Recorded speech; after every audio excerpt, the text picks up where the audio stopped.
Hi everyone, it's Margaret here with 60 and Me. Today I would like to talk to you about something that I know is on your mind. It is, how you tell your story, how you share your legacy with your family, your friends. And a lot of people now are focusing on keeping a journal or filling in answers to questions like the Book of Me, where you just go through your life story. And I think it's so valuable. I know in my own life, I didn't ask my mom enough questions. I didn't have time basically, but I just didn't. She died very young, but I know many of you would have things that you want to share with your family. Maybe not now, but when you're gone, they can look at something and understand you better through the things that you did as a child, through your adolescence, and start really as far back as you can remember. So I'm going to do this in a couple of sessions because I know there's a lot of conversation about this, and I want to make sure that you get all the things, all the ideas. Now, as I mentioned, there are some books like the Book of Me and others that you can fill in the questions, and the questions are all kind of very just simple ones. Where were you born? What was, and just your story. What was your experience in high school and so on. That's one way to do it. But I want to give you some questions right now. Let's go through things to ask yourself through your childhood, adolescence, and early adulthood. And maybe you can jot down some notes. And even if you just use the questions that I talk about in this video, you'll actually be able to create a story that shares the essence of you. Okay. So first of all, I know there's two elephants in the room. I want to talk about them. Look at my necklace. Isn't this cute? Okay, so when I was on my cruise recently with our 60 and Me sisters, I actually, we stopped at a town called, which one was it? Stavanger in Norway. And they had the most amazing, like old town and new town together. And the shops were like one opposite each other, like old shops and new ones. And on the new side, there was Zara. And I went in and I bought this. Well, they're obviously fake pearls and they're huge. And they were like a set of two. They're separate, so you can wear like one by itself or two. And it was $20, which is lots for jewelry for me. But I decided I would get a lot of use out of them. So do you like them? I think they're really cool. I put just one on and I thought, now this conversation needs two. It's like the stories of your life, like the little beads. And the other thing people always ask me, what lipstick are you wearing, Margaret? Well, I'm actually wearing, although I didn't like a lot of their products, City Lips. It's called Watermelon. And it's just a really cool lip gloss. And so I've kept that one. I gave the others away because I didn't like all the colors. But that was very kind of them to send them. And City Lips. Anywho, that's me today. So let's talk about you. Questions. All right, childhood. Let's go through some of the questions. I think there's about like 10 or maybe 6 or so questions for each category. So let's just start. You can even close your eyes if you want to just listen to the questions and not write anything down. Just think. First question, what's your earliest memory and why does it stand out for you? Second question, who were your closest friends when you were a child? Have you still got any of them in your life? What activities did you enjoy together? Another question, what was your favorite family tradition that you shared as a family? Was it seasonal? Was it just someone's birthday? Was it just, what was the one family tradition that you really, really liked? What was your favorite and your least favorite subjects in high school, in school when you were little? I mean, for me, it was always like art and writing and all the the creative things.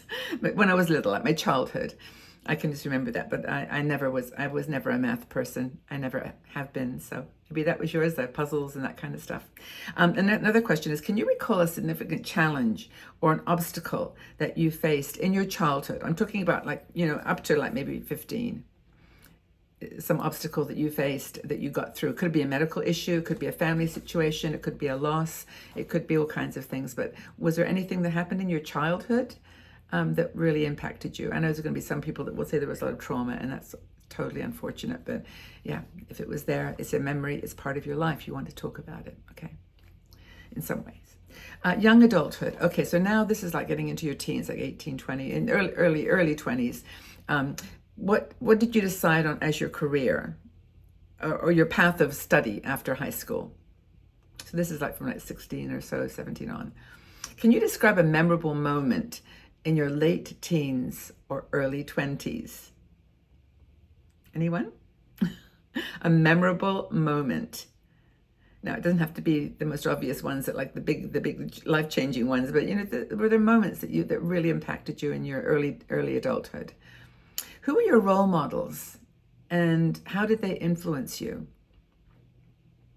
That's, I think, a really, really important question. Did you have any role models? I mean, for example, one of my role models was Mary's mom, my best friend Mary. Her mom was a role model for me. This is back in the 50s, 60s. And she was like just such a beautiful businesswoman with such drive and energy and intelligence, and I loved her. So she was a role model for me, but maybe you've got some too. What were your hopes and dreams for the future when you were young, when you were in your teens and 20s? What were your hopes and dreams for the future? Were they to get married, have children? Were they to work? Were they to travel? What were your values? How did your values start to shape in your young adulthood? Okay, so moving now on to middle adulthood or middle years, your adulthood, like your 30s and 40s. What was one of your proudest achievements during that time? Well, I've got to say, for me, in that time period, it was my children. Just having them in my life just brought me to a whole another level of love and joy. And I write all the time about them, and my legacy is filled with just the stories of my children and our lives together. It wasn't always easy. There were quite a few bumps, but I'm sure you've got similar stories. But that for me was my proudest achievement of all. There were some work achievements too that were pretty cool, but no, it was family. But how did you balance work, family, and and your personal time for you? How did you manage that balance? Really, really important question. Can you share a significant turning point in your adulthood, in those middle years? Well, of course, I mean, I think we all start to experience the loss of friends and family. I lost my mom in my actual early childhood, in my young childhood, the teen years. I was 18. But, significant moments. Well, there was a lot going on. I think I was paying more attention to the war and to other things like that. But turning points, I think, were more personal ones. But that's all for another conversation. But what were some of the most valuable lessons that you learned in that 30s, 40s, 50s period? Valuable lessons. This is, I think, where your value creation starts to really kick in, and you start to really value the importance of things like honesty and kindness and, just not so much the focus on things and material things and more on experience. And for me, travel. I traveled a lot in that time period. Of course, I was married at that time too, and had my children and family went with us and so on. But anyway, that's those are some of my most valuable lessons were about relationships. How did your interests and hobbies evolve during this period? What did you start to love to do?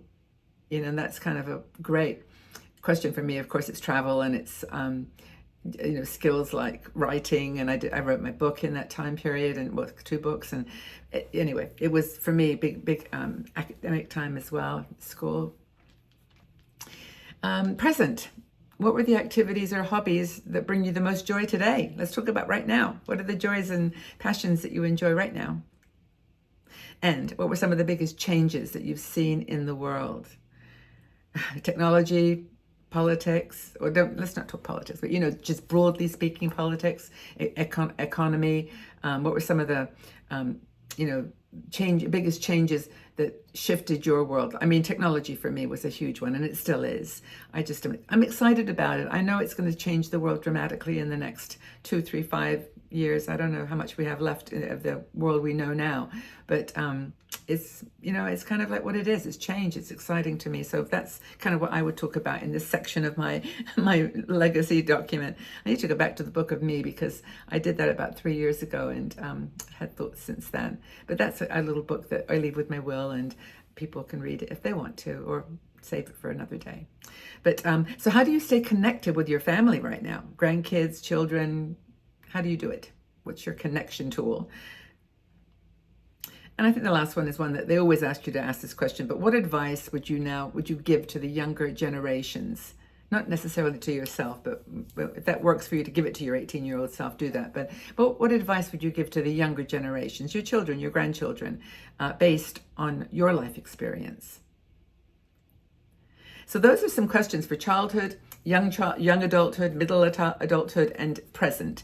I'm going to do another video a little bit more on like reflective, like overall, that span all of those categories. But I thought that doing it not geographically, what's the word? Not numerically, sequentially, like year by year, year stages, is the way to get started with this. Has this been helpful? Has anybody got inspired now to go and dig in a bit more deeper? I personally think you should all get used to sitting in front of your phone and doing a video. Why not? I know people go, oh no, I couldn't do that, Margaret. Yes, you can. You can do it. I mean, look, it doesn't matter what you look like is just as important as the words. And I think that a family looking at a video of you saying some of these things just would be very helpful and lovely. So something to think about. Okay, everyone. Well, have a great day, whatever you're doing, wherever you are. Sit down, maybe answer some of these questions and leave your comments in the section below. I'd love to share with you. All right, everybody. Take really good care. Sending you all lots and lots of love.